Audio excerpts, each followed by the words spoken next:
Hey, and welcome to another edition of Vegas Bad Boys of Podcasting. It's I, DJ Impact, and Sin City Steve. That's all you get. Okay, That's it. that's it. Sorry. Yeah, Matt Michaels. It's birthday, so he's celebrating, and I guess Simon Street caught the sickness. So that's that. So anyway, thanks for everyone for hanging out with us today. If you're with us live, make sure you throw your comments into YouTube Live, Facebook Live, and Twitch, and we'll try to get them in as we can. And if you download the podcast, thank you for downloading and listening to it. All right, Sin City Steve, we're going to kind of change up kind of how we normally do wrestling talk with segments, being that it's just us two. We're just going to just kind of ramble about a few things we saw this week in wrestling. Might as well kick it off, though, with NXT this past weekend with Deadline, which, of course, they introduced a new sort of match, the Iron Survivor match, which the number one contender gets an NXT championship match. And the winner for the women's was Roxanne Perez. For the men, Grayson Waller. I'm going to be honest with you, I didn't see neither. Really? I didn't see neither, man. Really? Roxanne, don't get me wrong, perfect, good choice. I kind of thought it was going to probably be more of Indy.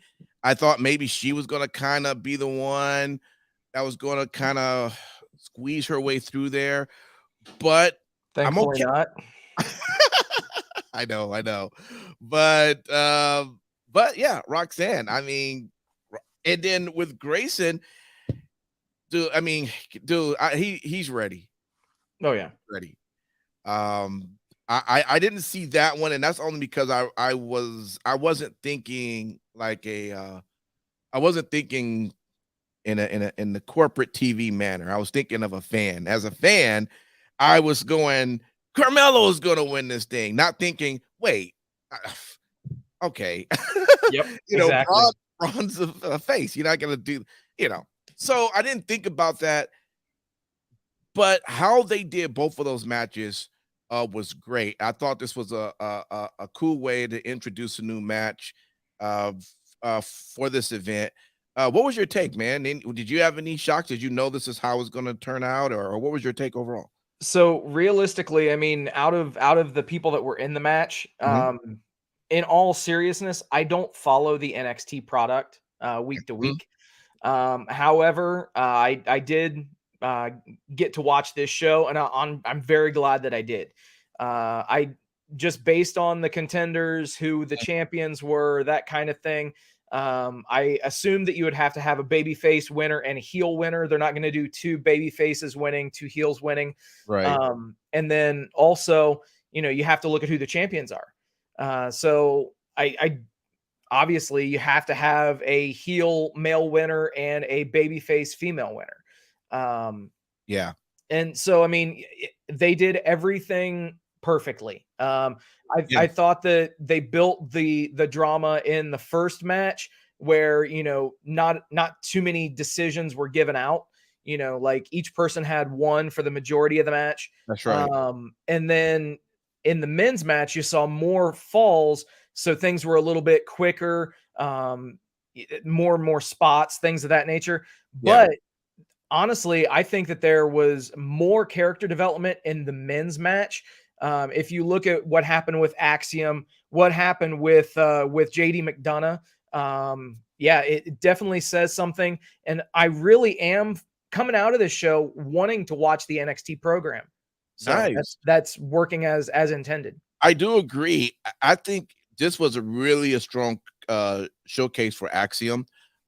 In most cases, of course I watch his match. I think he's great. But when I saw this match, I was like, okay, now I'm beginning to see the the Hurricane, the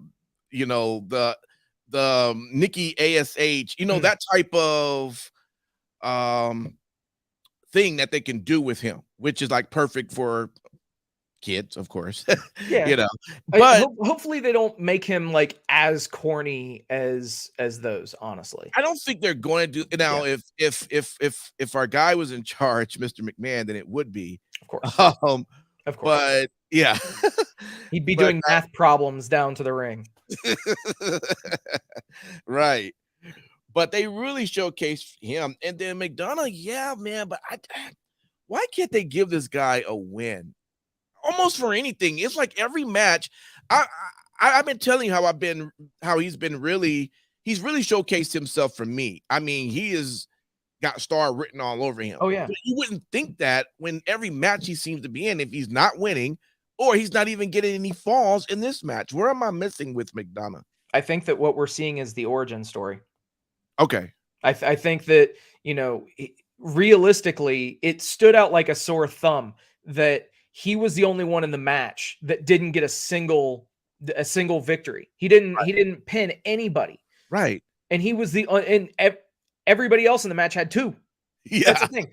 It's not like in the women's match where, everybody had 1 and then the winner had 2. No, in the men's match, everyone had 2 except McDonough, who got nothing.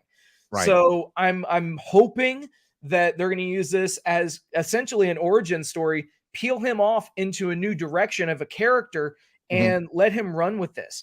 He's very, very good character-wise, and based on the things that he's done previously. And I think that he'll be able to take this and run with it if they go this route, and hopefully they do. Sure. The only last thing I would mention from Deadline is that we do have new NXT Tag Team Champions. You had New Day. And, shout out to them, man. I mean, that was, first off, a great match. I mean, it really made Pretty Deadly seem like they need to be already on the main roster. That's how great that match looked. You know what I mean? So, and it just shows how great New Day is still.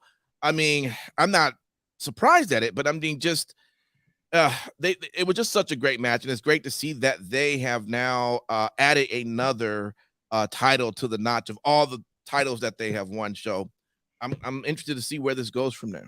Without a doubt. And one thing that's really cool is with that tag team title victory, Kofi Kingston, they said it on commentary, Kofi Kingston now holds the record in WWE history for the most title reigns in a tag team. So regardless of who his partners have been, it doesn't matter. And so he now holds that record solely with 15 wins, which is huge. That's monstrous. It is. So, I think the one thing that stood out for me with this match, as you said, Pretty Deadly, even though they lost this match, they came off looking like $1 million. They did.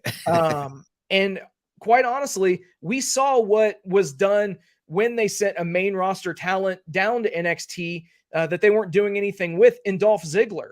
That even, got people excited about Dolph fucking Ziggler for the first time in how many years? Right. So realistically, I think that, yes, they can help to rejuvenate this tag division in NXT.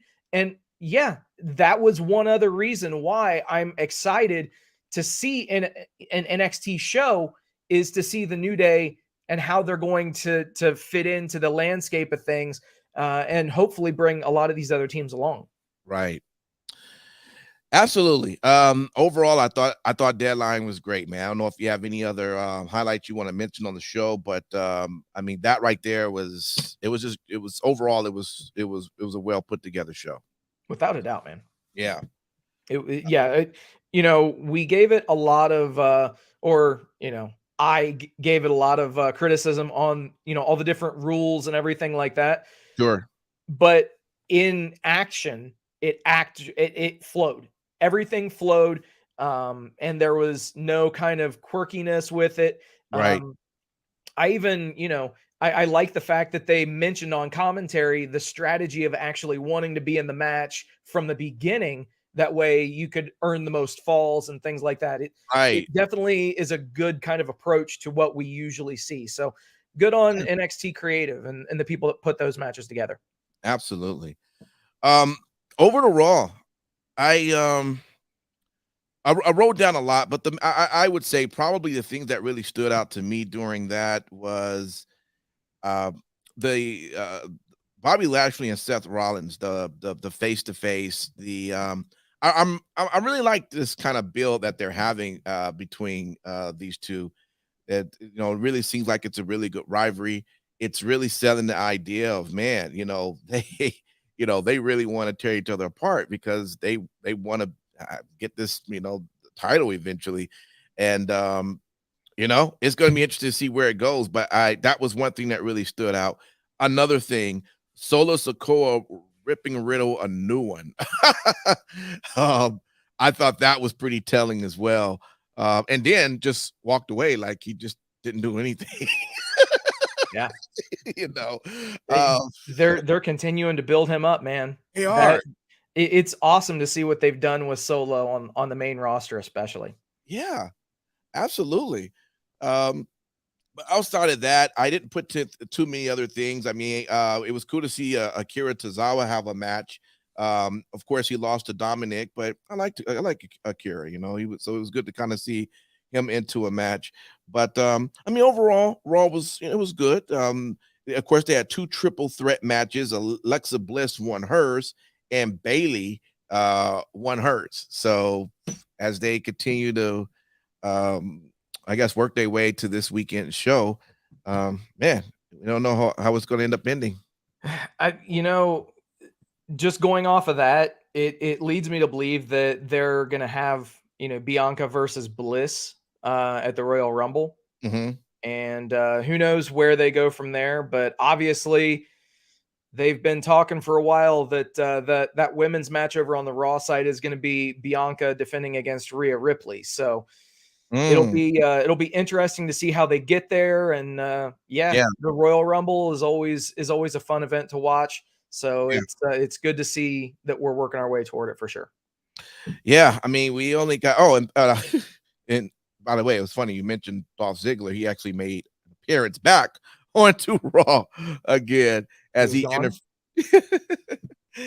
interfered with Ali in Austin Theory's match. So yeah, we got Dolph. But other than that, that was Raw. I don't know if there's anything else that you want to add to that, but that was about it. Nothing really to add, sir. Yeah. Just sticking to WWE, I thought SmackDown, if I had to choose well, it'd be the show of the week, it would be NXT, but if it wasn't the pay-per-view, more likely would have been SmackDown, because I really did enjoy the New Day and Ricochet versus the Imperium match. I actually thought that was a premium live event style type match. Once again, it's the New Day that's in that match. But I also think they did a good job with Ricochet showing as if he has a chance against Gunther. I think, although we're looking at it going, we know how this is going to go, that match made it seem like, oh, well, okay, well, maybe there's a chance, and the story was told well. In fact, I mean, Imperium at one point was just dominating on most of New Day, and I was like, dude, I mean, these guys are just I mean, it was overall, it was just put together just for me, wanted to see more of this particular match. That's really what stood out to me. There was a lot of other things that took place during this show. But how about you? Anything on SmackDown that you would call out on? I mean, I think that you hit the nail on the head. It's smart that they're building up Ricochet as having some shred of credibility toward Gunther. Yeah, we all know how that one's going to turn out. But then again, WWE, they've gotten a lot of really good practice at being able to, slide in little slivers of doubt here and there. Right. I mean, just look at the last 2 years with Roman Reigns and the Usos being untouchable. That's right. They've done a good job of, building up contenders out of, in some cases, nothing for these guys. So I think that, that's definitely working to their advantage for sure. We know how it's going to end. Hopefully it ends, Sheamus winning the IC championship at WrestleMania from Gunther, giving him the only title that he hasn't won in WWE on the biggest stage. He can cap off the career. There you go. Yeah, absolutely. One thing I also wanted to mention off of SmackDown, shout out to that promo with LA Knight. That's another this whole thing I'm looking into. this is really coming out to be great with him and Bray, and put together well. And LA Knight, I mean, what makes him great is not only him just being good in the ring, but God, he's got the promo chops down to a T. And not to mention he's one of the smartest characters in pro wrestling. The lights got cut out, and what was his first instinct? Let me turn on the flashlight on my phone. Seriously, like yes. no one in the history of wrestling has ever thought to do that when the lights go out. He's the first. So right. There you go. That's true. That's true. Yeah, I'm really looking forward to the storyline. And really I read a quick headline. I didn't read the story, but it was a headline that says something about WWE is using Bray's character to normalize him. Which I didn't even catch that, if that's kind of where they're going with it. But man, I really just it's like I didn't know where it's going. I still don't know, but it's fascinating to see where it is, And I gotta tell you, if this is Bray's creation, and I don't know if you know more, if this is his creation as well, on top of what he did with the Fiend, and on top of him being like this cult leader, dude, this guy, I mean, you may think of him and say, yeah, you may say it might be somewhat dark or whatever, but dude, this is the most entertaining guy that who could put something together that just keeps you interested. Yeah, it definitely multi-layered storylines are awesome to see play out. And we've been seeing this one play out with, the logos popping up in people's promos and, at random times being in the background. I talked about ARGs, or alternate reality games, right, when they started doing the White Rabbit stuff. And if they can, again, if they just continue down this path with what they're doing, dude, yes, I will be on board. Yeah. There are a lot of really, really good things going on right now. And I think that it's setting the stage for a really exciting WrestleMania lead up. And that's the key thing. They're hitting a stride at the best possible time. Yeah, absolutely. All right, great. That's all I kind of put on there. And shout out to Gunther. We are professional wrestlers. We aren't entertainers. That's just a quote. Yeah, I did find it kind of funny. The pro wrestlers versus sports entertainers gimmick, right, has kind of worked its way into WWE with you've got Imperium, the bad guys, being right, the pro wrestlers, and you've got the sports entertainers, realistically.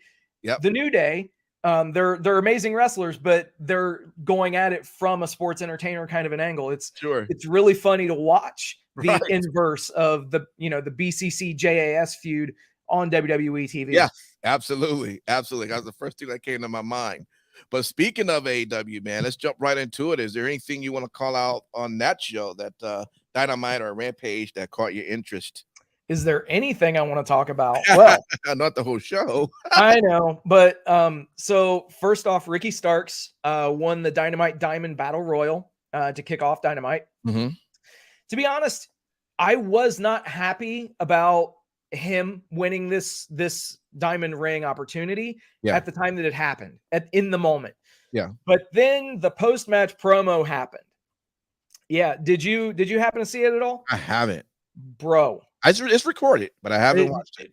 As soon as we're done recording, I want you to go back and watch this. Okay. Ricky Starks and MJF had one of the best promo segments I've seen in quite some time on TV.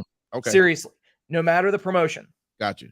MJF, said the quiet parts out loud, calling Starks a dollar store Dwayne, that he stole everything from The Rock. He called him the Pebble. The crowd actually did start to chant Pebble. And that's where I kind of was worrying that, Ricky Starks, they're going to have this guy, dead to rights, because MJF is going to get the promo battle over on him. But then Ricky Starks got the mic himself and started off by calling MJF Maxi Pad. So that got the crowd chanting Maxi Pad. And then he proceeded to just systematically shred MJF in the promo. Nice. saying that he comes out smelling a paint thinner and ass. Everything about MJF is cheap. His shoes, his shirts, his heat. After being completely destroyed on the mic by Ricky Starks, MJF kicked Starks in the balls. Ooh. And looked like he was going to hit him with the diamond ring.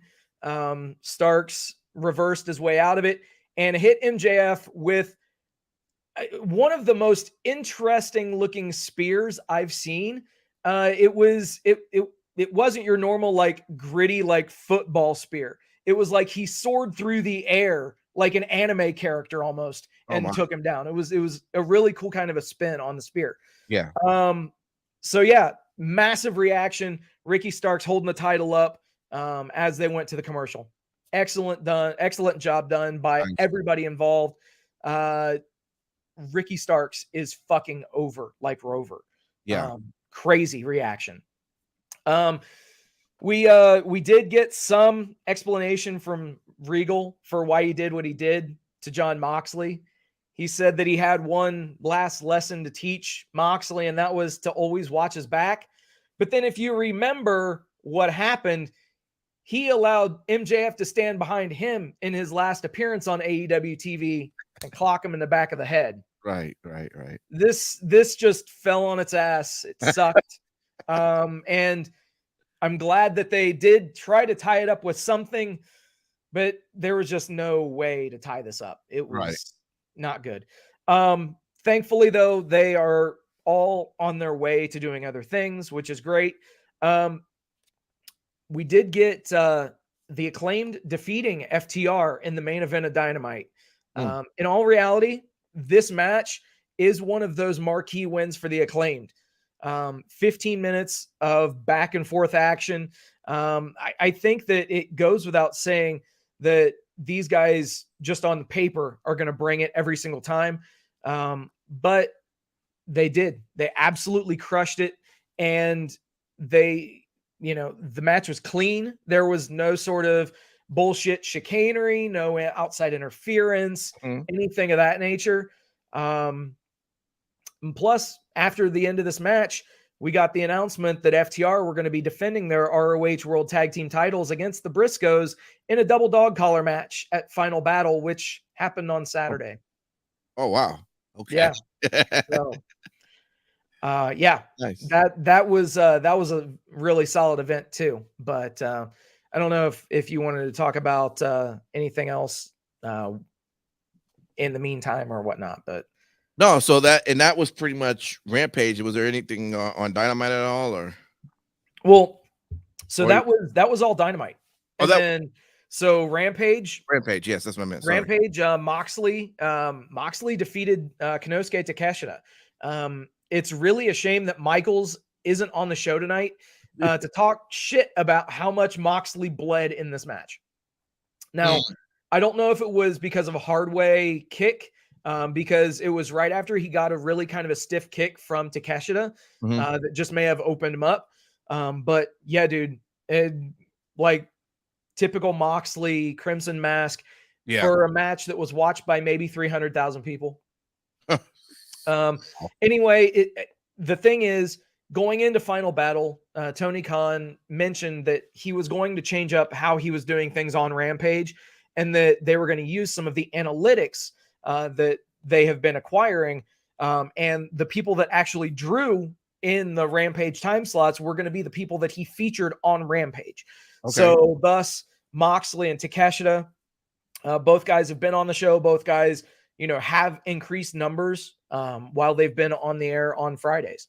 So yeah, I think that we're going to start to hopefully see the road back to prominence or at least to relevance for Rampage. So. Nice. Well, with that, I only have really one thing to mention with Impact Wrestling, but while we're doing that, we can let you know what's going to be coming up on the 3 counts because we got some really good topics that's going to be there. So there you go right there. And just make sure that, as always, you are subscribed to one of our social media platforms, and you should be able to get the notification when we go on live. So, Impact Wrestling, man, really the only thing that needs to be talked about is Josh Alexander versus Speedball Mike Bailey. That's it. This match went on for almost an hour. I wasn't even expecting that. I'm just being honest. I thought that this was going to be. I don't know why I thought it, but I because this wasn't a real match. It wasn't supposed to happen. Okay, Josh Alexander was calling out Bully Ray. He wants he look. Bully Ray put his hand on his wife, so he's ready to beat his ass right now. He's not trying to wait until January of their pay-per-view. So he's trying to get hands on him now. But of course, Bully Ray's like, I'm not playing that game. I'll see you at the pay-per-view. But Josh went out there and had an open challenge. And who comes out? Speedball Mike Bailey. Now I'm like, okay, sign me up for this. It's going to be great. But I'm thinking, okay, at the most, I'm going to get about maybe 20 minutes. But Mike Bailey's going to take this L and we can continue with the show. No, this thing went on at the top of the hour all the way to the end, up to the point where there's only 20 seconds left because they were counting down. It was a 1 hour, 60-minute match.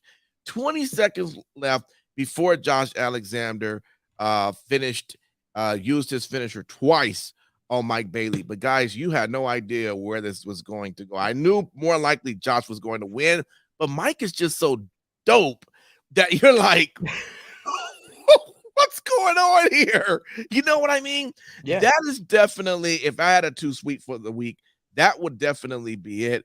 I would recommend anyone, if you can, I know it's always a challenge to get a hold of Impact Wrestling unless you have Access TV, which I do have it on Direct TV, which is how I'm able to watch it. But if you're able to get your hands on that match, it's worth seeing.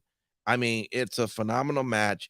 And again, they Mike Bailey, he was like, hey, you want to fight somebody, I'll come out and do it. And and this was one hell of a match, man.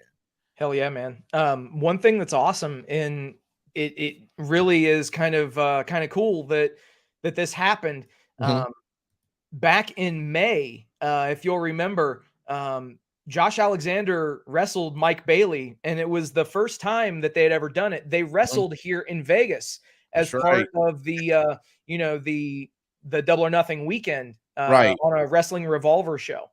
And as that match ended, they both looked at each other while they were out there, and they were like, we're going to do this again. And to see that match and to see how viral it got because it was such a good match and that it went for damn near an hour. Wow. I mean, you can't go wrong. You can't go wrong with that. Good stuff on that. Yeah. I mean, that was pretty much the show. I guess now that, Diener murdered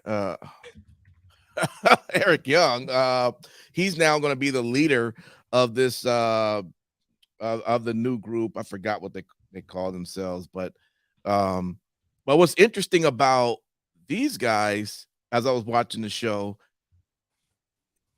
Diener does his hands the same way when he's standing because he's the leader of this group or whatever, like Gacy. So that whole kind of, so I'm like, okay, well, he's doing the same hand sort of gestures as he's watching the beat down of one of his guys beat down. And he's not smiling like sometimes, what Gacy does, but he just has this kind of still look, but he keeps his hands like that. So I was like, okay, well, I guess what else can you do with your fingers, But anyway, we'll see where that goes with Diener. Yeah, that's a pretty storied kind of hand gesture. A lot of extremely powerful people hold their hands exactly like that. So they're if you want to look into it, I'm not going to go into detail here, but yeah, it's definitely on purpose by both factions for sure. Got you. Okay. See, the things you learn, man, I tell you. The more you know. The more you know. All right. That is our wrestling talk. Can I talk for just a couple of minutes about Final Battle, actually? Oh, please. I totally forgot. My bad. Sorry. Yes, please. So Final Battle was fucking awesome. This was my show of the week. Okay. And yeah, it was that good. Shout out to Brian Cage, Toa Leona, and Bishop Khan on becoming the new ROH World Six-Man Champions. So yeah, they defeated Dalton Castle and the Boyz. There were a lot of title changes on this card, such as Wheeler Yuta defeating Daniel Garcia to recapture the Pure Championship. Really, really good match. Great usage of the Pure rules, especially revolving around the rope breaks. Yuta becomes a 2-time champion. These two need to get away from each other now, though. So new character direction, spiral them away from each other, please. I know that I say this about going and watching things, but I mean this. Briscoes defeating FTR in a double dog collar match to recapture the ROH World Tag Team titles. And for the Briscoes, that was their 13th World Championship win, which is pretty cool. Yeah. Absolutely killer blow off to this feud. I'm not joking when I say that it is a match of the year candidate. 25 minutes. And it was exactly as you think it was going to be when I say FTR versus Briscoes in a dog collar match. Let's put it this way. The Briscoes came to the ring wearing the black overcoats. And if you know anything about the Briscoes, when they wear those black overcoats, they're going to war. Right. And FTR came out wearing the white trunks. So, I mean, you knew that there was just going to be bloodshed. And it was going to be barbaric, but the good thing is that it was barbaric without losing psychology. Okay. It wasn't just, we're going to shed buckets of blood just to shed buckets of blood. Yeah. So very, very well done. And I think we are starting to see them taking titles away from FTR. I wouldn't be surprised if they lose those New Japan IWGP titles January 4th. Wrestle Kingdom, and I wouldn't be surprised to see them lose those AAA titles the next AAA show. Interesting. And then last but not least, Claudio Castagnoli defeats Chris Jericho to win the ROH World Championship for his second time. The reign of the Ocho is over. This actually would have been Jericho's 8th successful title defense. So kind of an interesting little tidbit there. Yeah. I personally went into this match fully thinking that Jericho was going to win and that we were going to get Claudio in the JAS. That did not happen. And Jericho tapped out to the giant swing. Yeah. He tapped out in the swing. Jericho spun him about 30 times. 30 times, Impact. Yeah. And Jericho tapped out in midair. It was a very cool finish, completely unexpected. Dude. Yeah. Awesome shit. Great show. Exactly what ROH needed. And being such a fan of ROH as I am, I slipped up on not seeing that, but I'm gonna go back and take a look and see, because I guess the whole thing I guess the problem with me is now I would used to watch Ring of Honor on a weekly basis, and they don't have that type of show now. You get little bits of it as watching the main programming, right? So I just kind of tap out of it sometimes, but that is something I would want to see. See how they're putting all this together and see how that all came about. So shout out to Claudio. Definitely. Yeah. And also shout out to Athena, who defeated Mercedes Martinez to finally win a singles title. Long overdue for Athena. And it's good that it actually happened in her home state. So yeah, she got to win a title in front of her parents and family and friends. Awesome stuff. Cool, man. All right. I think we got it all now.